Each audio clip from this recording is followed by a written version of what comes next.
Hello, welcome to episode 20 of 25 at Tech 25. I'm Tim Higgins, Secretary for District 25. Chris Fano, Director of Technology. Welcome back, everybody. Andrew ditching out on us today.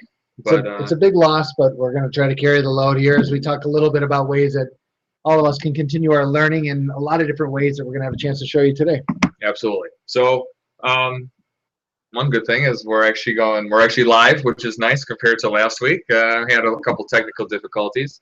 But like Chris said, we're here to talk about all the options that are out there for learning for free, essentially. So I don't know. I like to subscribe to the idea that we're all students forever. It doesn't end at graduation, doesn't end when the school day is over. And there are just an enormous amount of resources out on the internet for all sorts of different learning, whether it's trying to figure out a small task, a small one-off task.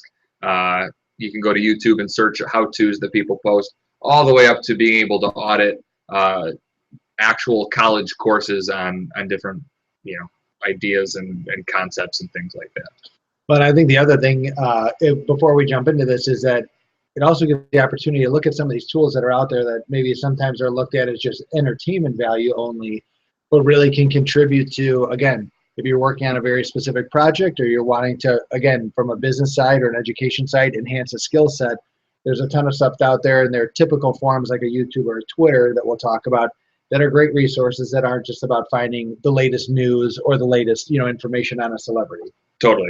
And the other thing too is the things that we'll talk about today kind of run the gambit of being like legit, like big thought out things that are put up there specifically for you to learn from. But then there's also a lot of these sites and things where you're actually able to even to post and contribute and kind of be a part of the community in that way as well, which is kind of neat. A lot of the things that we've talked about in these 25 at Tech 25s are specifically for sort of the workplace, the work situation. This is one of those things that, this can be on your own time for your own, your own growth. But it does actually come all the way down into the classroom as well for any, it's options for students who are advanced and sort of past maybe what's going on in class on a day-to-day basis. These are some things you can kind of hand off to them to challenge them and to challenge yourself as well. So we're just going to jump right into it and kind of go rapid fire through as many different sources as we can. And as always, if you guys have places you'd like to visit or that you've used, please email us at tech25@sc25.org, or you could tweet at us at AHSC25tech, and we'll be sure to try to share those or post those out at a later time. Absolutely. So the first thing I'm going to go into is actually something we've talked about before in the past. It is an add-on to Google Chrome called Synergize, and you see it up here in the upper right-hand corner. It's a little pull-out tab here that then gives a whole menu of different aspects to the Google universe. Right now it's specific to Google Drive because that's where I am, but say you are in Gmail or in Google Hangouts, something like that, you would have options that would be specific towards those sections of Google as well. And the cool thing about it is if there's something that you're looking to find out more about, let's say working with files and folders, it kind of breaks it down, and a little thing in the lower left-hand corner shows up a little play window. Files and folders from your computer by uploading them to Drive. And as we can hear, a little robotic voice kind of reads you through some steps of introducing you to different aspects of Google. But then there's actually later on, it actually has you carry out tasks, and when you carry out those tasks, it'll highlight things. In terms of this files and folders, it would highlight the new button to show you that this is where you would go to create a folder, and it actually has you do that in your actual Google Drive account. So you're working with your files, with your emails, with your own information, which I think is always a better way to kind of learn about something. And the way that you actually add that into your Google Chrome is by going to the Chrome Web Store. Now you can just do a Google search for Chrome Web Store. And once you're in here, you do a search for Synergize, and here it is, comes up in blue, and up on the right hand side you would get this blue add to Chrome section. You drop that in, it'll add it right into your Google Chrome. And once you're in your account, you'll see this little red, blue, and green little icon in the upper right-hand corner where you can choose your lessons from. So that's one that you can use on a daily basis. This is really nice, too, for our range of Google users, from beginners all the way up to advanced. It introduces you to some more advanced concepts as well. And while you're talking about that, Tim, it reminds me again of the good old help menu, something that's been around forever, but it's getting more intelligent as applications kind of advance. And so a lot of programs now will again be smart about where you are and then give you help menu selections that are just for where you're at. So again, don't give up on the help menu, as Tim's showing here real quick. I mean, it is no longer just a set of directions or one big database. Here you can see it's very specific to where you are on the page. It gives you tips and hints of where to go. So again, just your demonstration reminded me that that's also evolving as a way for people to learn within programs. Absolutely. So getting away kind of from our everyday fun sort of work environment, I hear a lot of people all the time talk about how they want to learn a new language or at least brush up on something before going on vacation, something like that. Duolingo is a really awesome website out there to kind of give you the basic introductions into a language, and it kind of walks you through getting more comfortable and more fluent with that language. And so Duolingo, if we get started, we'll just run through sort of to show you how easy accessing it is, and sort of the just kind of amount of different languages available to you. If we just pick Spanish, it then gives you sort of a daily goal that you want to set for yourself. So if you're really looking to dive into it, learn a lot, you can do this 20 minutes per day, or go real casual if you're just looking to sort of brush up on it, learn a little bit about it. We can set our goal. We're going to start at the basics, or you can place into a different section of the actual structure, and then you just jump right into it. So it's real quick to jump in. It's something I would suggest if you've ever sort of uttered that idea that I want to learn a new language. It makes it real easy to step on in, try it out. If it's not for you, then move on to something else. But if it is really something that you like, you can take it pretty far. And then by that time you'd have a base, and then you could step up to one of the things that one of the services where you can pay for it and do it that way. Yeah, and again, another example here of just where it's advanced over time, where they can put you in touch with native speakers. The language translation or the language software is much better, so when you're hearing it is much more fluent. So again, that natural experience now has come to a lot of these applications too, so that you stay engaged. It's not a computer voice, but it actually sounds like you're interacting, and in some cases you are interacting with authentic speakers. Absolutely. And the nice thing too that I found just playing with this for a little while in the last couple of days, you're being assessed as you're learning it. It's this immediate sort of feedback. If you screw up a term that you had just learned, it'll take you back sort of very seamlessly. It flows really well. It's not kind of a bulky step-by-step sort of idea, and Duolingo too might even be an option out there for foreign language teachers as to pass it along to students as as reinforcement outside of school type work as well. So check that out. So moving on along, kind of in no particular order and no definite grouping of any one thing, we're going to move on to coding, which is a big thing these days. Technology is so prevalent in our everyday lives. I definitely suggest kind of getting just even a basic understanding as to how all of this works. Definitely aids in sort of the understanding and ease of using technology when you understand sort of how the underlying portion of it works. And Codecademy is an amazing site for sort of getting that introduction. And similar to sort of Duolingo, it's one of those things too where you can take it on to a higher level after you've gotten a little taste of it. Right. I think that's really important while you're loading this up here, is that this is not necessarily for you to be a coder in the next month or two. But in these cases, you can see even by some of the initial categories, it's just having an understanding of how that technology works, as you saw. So again, don't be intimidated by necessarily the topic. It's really good background information for you, for the kids you're working with, or people in your family to know how this stuff works.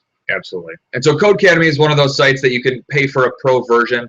and it'll give you a really robust sort of set of lessons. And that's what I clicked on first, was this where to start. So this is the place where you can go to jump right into it. Or if we scroll down a little bit, down to this language skills section, I can click on HTML, CSS here, which are some of the more basic languages that are like the main building blocks of sort of all of the internet that we're used to and such.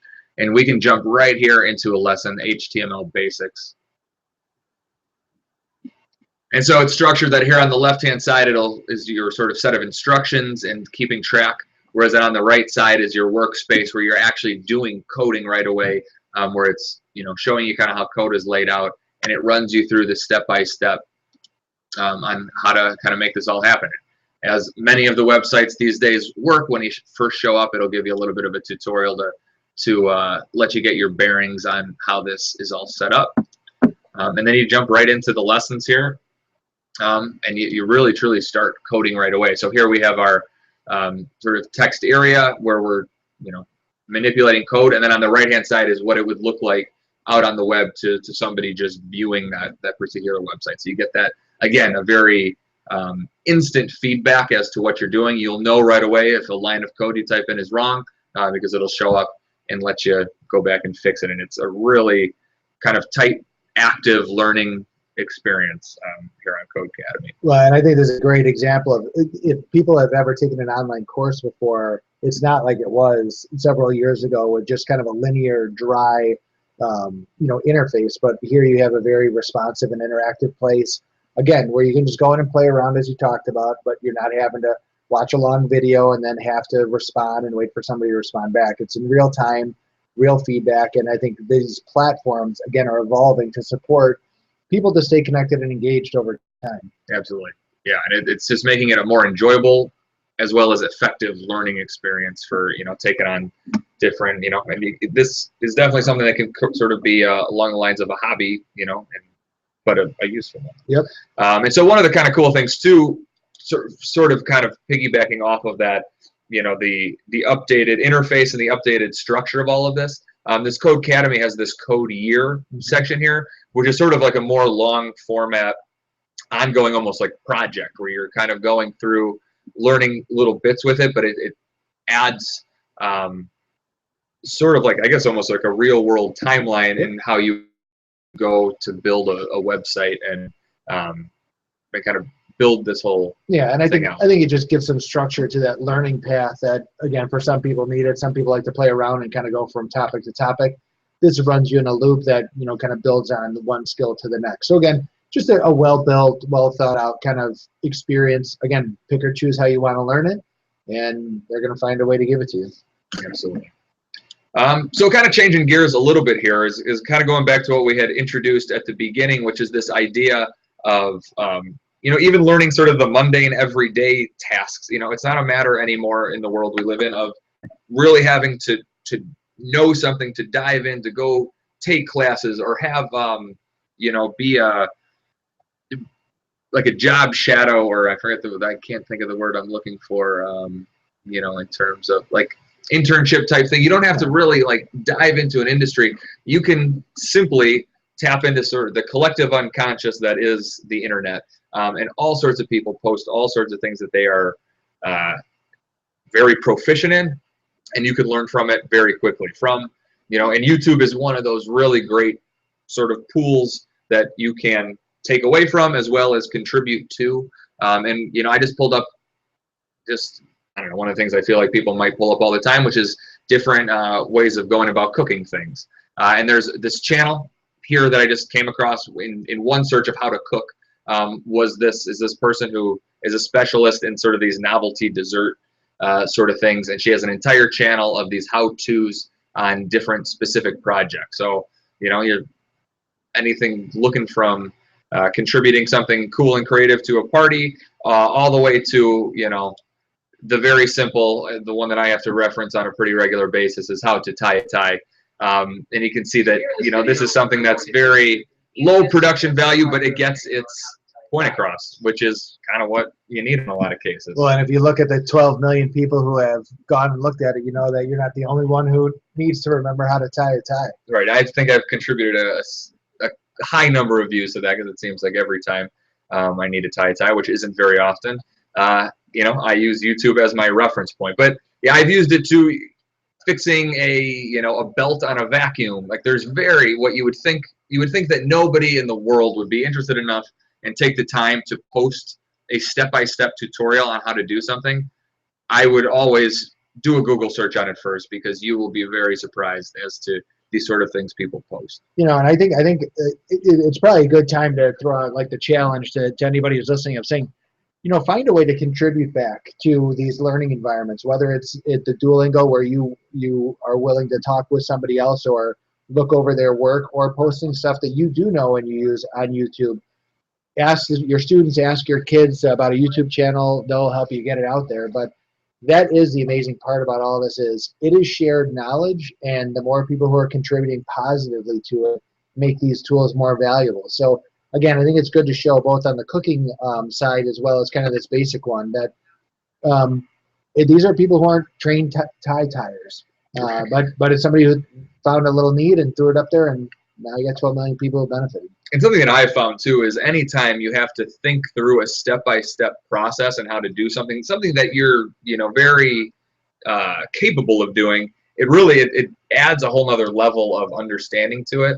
It helps you really refine sort of your process of teaching and talking about a particular subject. So even having the students go through and do something, it might be it's cool for them to be able to give the step-by-step on how to do something. It makes them truly learn it, and then you get a feedback. It might even teach them sort of the presentation sort of skills, things like that, all sort of meshed into one. And that's one of the just kind of amazing things, the reasons that YouTube is truly such a force on the internet.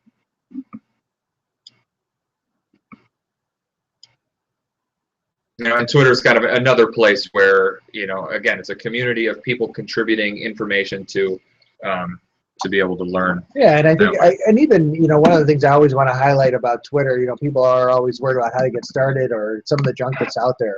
But if you use that search feature in Twitter, and even if you do something like blended learning, or you do, something you're working on, again, it's connecting with that community of people who are sharing resources. Now, YouTube obviously is going to be the video presentation. This is going to be some video links, as you can see, some embedded content here, a lot of links, maybe even people who are talking about the subject to get you kind of motivated or reconnected about ideas. And I think we wanted to highlight these two, not because they're unknown, but sometimes they're misinterpreted, again, as being just entertainment value only, or that you're only just getting kind of certain bits of information. But when you, again, start to search for the topics and connecting to other people in your areas of interest, it becomes a very powerful tool.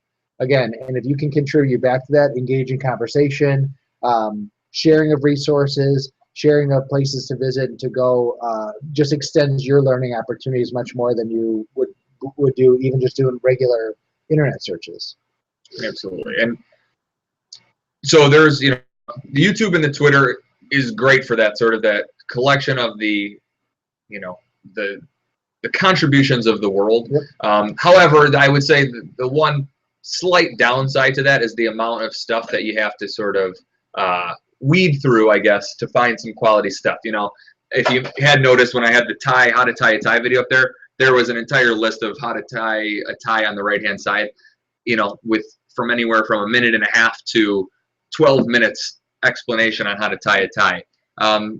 There's also then, out there a lot of different ways to get really refined, well-produced, very professional sort of content as well, in terms of learning new concepts, new ideas. And TED is, I think, one of the greatest in terms of it being, they find just some of the greatest speakers, some of the most talented,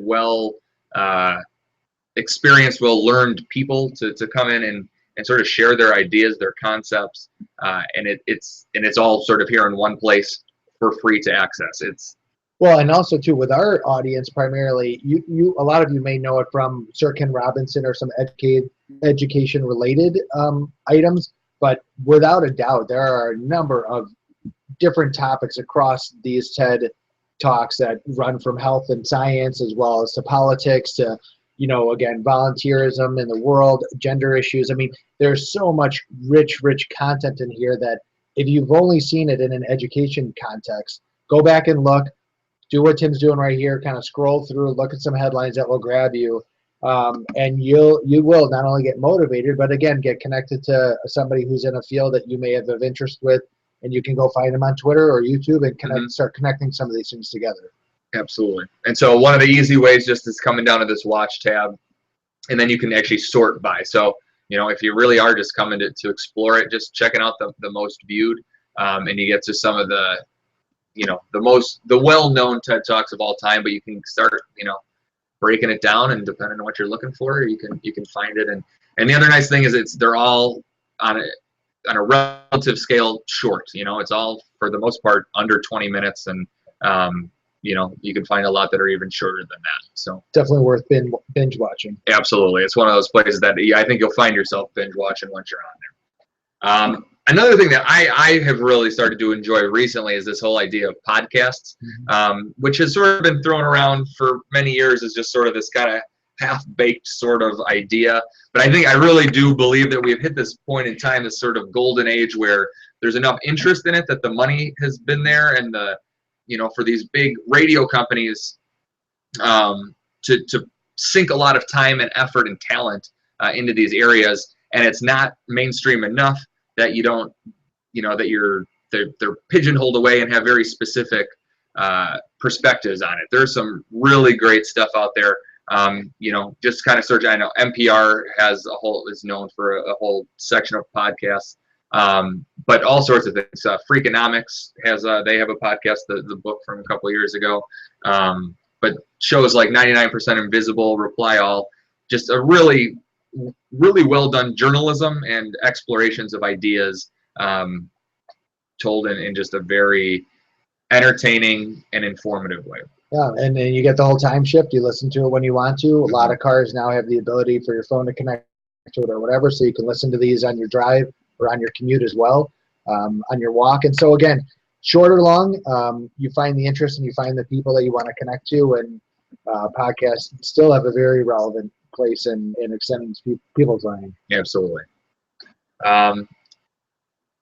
So then, taking it even a step further then, is again, these opportunities that the internet has provided, which is now some of, the most well-known, well-regarded schools out there are making their courses available online. So you can essentially take an entire online course from, Harvard, for example, for free, and just for the whole idea of just keeping sharp on a concept or learning something new from professors and institutions that are time tested and like I said, well regarded.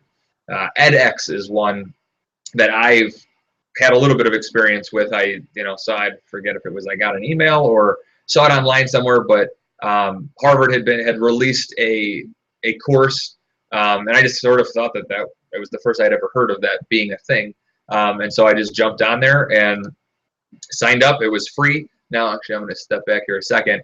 One of the kind of neat things of this as well is you can actually go one step past the audit, and it costs money, but you can pay money and then get an actual certificate from the institution that you've completed a course, if you complete it, to sort of have that for one reason or another, to be able to show it in whether it's job opportunities or whatever.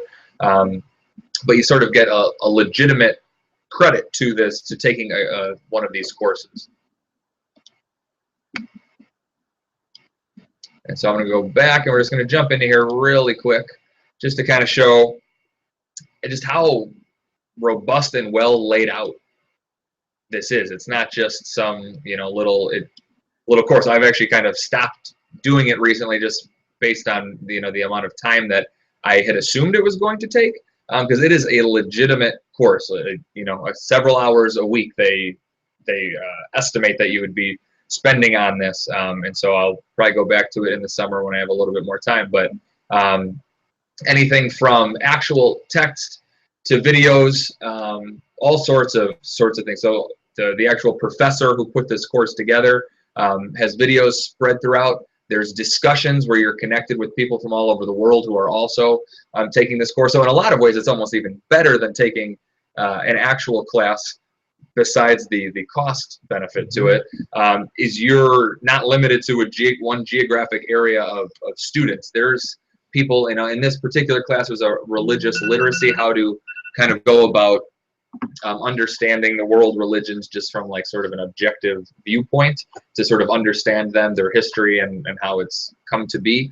But you get these great perspectives from all over the place, all kind of contributing to these discussion boards, and you take away just as much, I think, from the discussions as you do from the actual content that's been put up here as well. So there's all sorts of different options for this sort of an idea. Coursera is another one. Let's see if it actually loads up here, but similar. Pulling, I actually think, from a lot of the same courses made available by these universities. Academic Earth is sort of an aggregator website where it links you off to all sorts of different places. So and just to kind of give you an idea of sort of the range of this, is it's quite an impressive list of schools with quite a few lectures and courses available, and again for free, which is pretty crazy. Well, again, I think the idea of just, kind of while you're showing those is that it's on so many different topic areas too. It's not just on, some microbiology or some, course that only a specific discipline is going to take, but they have ones on the economy and understanding the different aspects of what impacts the economy, or sales or marketing, or some of the other things that really do add to what somebody's profession is or what their interests are. You can really build up a skill set that's applicable to your life in some of these courses. Again, it takes some time, as you mentioned. You have to commit to doing it. But again, just you can see those subject areas. A wide range are coming online, and the anticipation is just more and more are going to be coming. So again, getting acclimated with knowing that they're there, and maybe even poking your head in is a good starting spot for now. And even besides some of these sites just out on the internet, iTunes has a section, iTunes U, that is a similar thing. It's courses posted from different universities. I think they're in here. Even you can actually pay for certain things as well and get even more of a selection than some of those free websites. But it's I guess just a point to how many opportunities there are out there for this sort of a thing. And so one other thing I kind of just wanted to show off before we close up.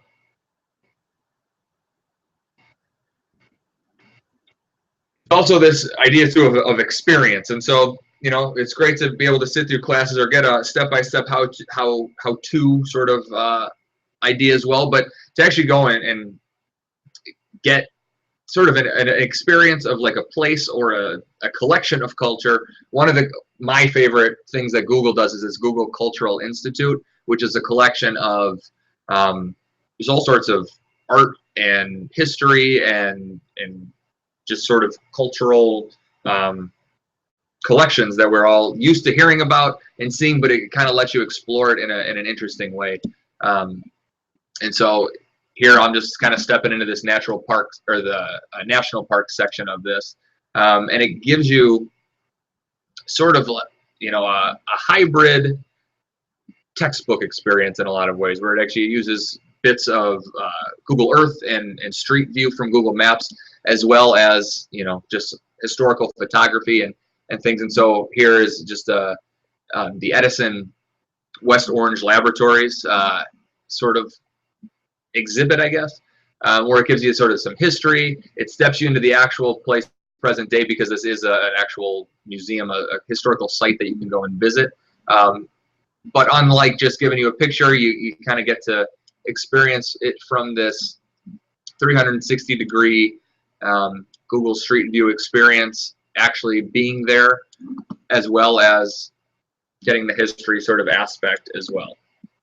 So it's kind of a cool mashup of information. Excuse me. So that's, I mean, it's amazing stuff. The combination of video feeds, the archives, and then you have the information that's well written and presented. I think this offers again another opportunity for people to just get engaged with the content again and reconnect with some of these again places or stories that they've heard in the past. And kind of experience it in a more exciting way. It's like reading from just specifically a textbook can be kind of dry. This gives you the experience without having to necessarily even go there. To get a get an idea. 100%. This is exciting. It's motivating to kind of see all these different options and all these different forums. And I'm going to just close here if I can. Just a little tribute to our community neighbors, the Arlingtonites Memorial Library, and this would apply to whatever library you're at. I'm sure is that it's just a reminder that your library has so many free resources for learning and extending and connecting on very specific topics. This is just one list of databases that they have available. So as a learner, as somebody who wants to go out and try to find, again, information, but they also have just subscriptions that are both available for free, and some of them do require a card holder. But as you can see, they have a lot of these different options for online learning, specific tasks, as well as just big computer big lessons over time. They have some language software as well. So again, they do a wonderful job of providing these resources for their community. And I would encourage you, again, as another place to check out your local library as a way to find some access to things that, again, you may have to pay for even, but that you would have access to with your library membership. Absolutely. So lots of opportunities. Your homework is just to go and check it out. And thanks for joining us. Yeah, keep engaging. And as we said, share with the community out there and continue this to grow in a positive way. And hopefully you found something here today that will motivate you to go out and learn a little bit more. Awesome. All right. Thanks Take care.